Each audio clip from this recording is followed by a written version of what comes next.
नमस्कार। सियासी हलचल में हम बात करेंगे मध्य प्रदेश के पूर्व मुख्यमंत्री दिग्विजय सिंह के आरोपों की।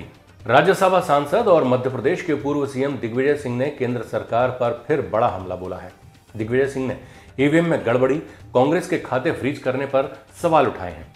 दिग्विजय सिंह ने कहा कि इलेक्शन लड़ने से रोकने के लिए मोदी और शाह मिलकर साजिश रच रहे हैं। कांग्रेस का खाता फ्रीज करने के बाद चुनाव लड़ना तो दूर, विज्ञापन देने के लिए भी कांग्रेस के पास पैसा नहीं बचा है। ये लोग चाहते हैं कि हम चुनाव ही नहीं लड़ पाएं, लेकिन ये अपने मंसूबों में कामयाब नहीं हो पाएंगे। किस प्रकार लोकतंत्र का गला घोटा जा रहा है, उसका क्रोनोलॉजिकल ऑर्डर से मैं आज की क्रोनोलॉजिकल ऑर्डर अमित शाह जी बहुत बताते हैं, तो उसी तरह से मैं भी क्रोनोलॉजिकल ऑर्डर से बताना चाहता हूँ कि इस देश में 2014 से लेकर आज तक जो चुनाव हुए, पूरे देश में एक जनचर्चा है कि ये जो मैंडेट जनता का मिला है वो कहीं ना कहीं गड़बड़ है और कई प्रश्न ईवीएम के ऊपर उठते हैं, जिसका जवाब माननीय चुनाव आयोग देता है, न सरकार देती है। और इनका जो अति विश्वास झलकता है, 2014 में कहा कि हमको 272 से ऊपर सीटें मिलेंगी, 284 आई। 19 में कहा 300 पार, 303 आई। अब कह रहे हैं 400 पार।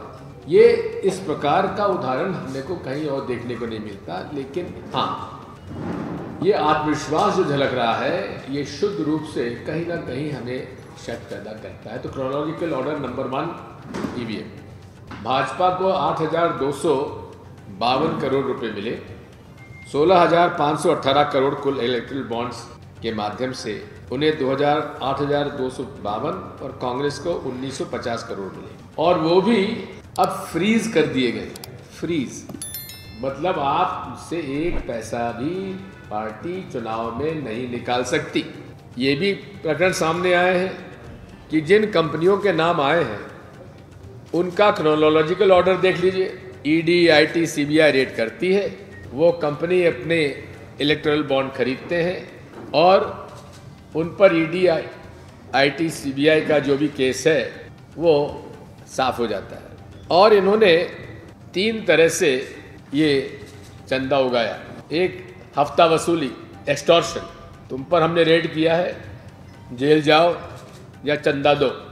4 लाख करोड़ के प्रोजेक्ट्स दिए गए, जिसमें लगभग 4,000 करोड़ का इलेक्टोरल बॉन्ड्स में चंदा उन्होंने वसूल किया।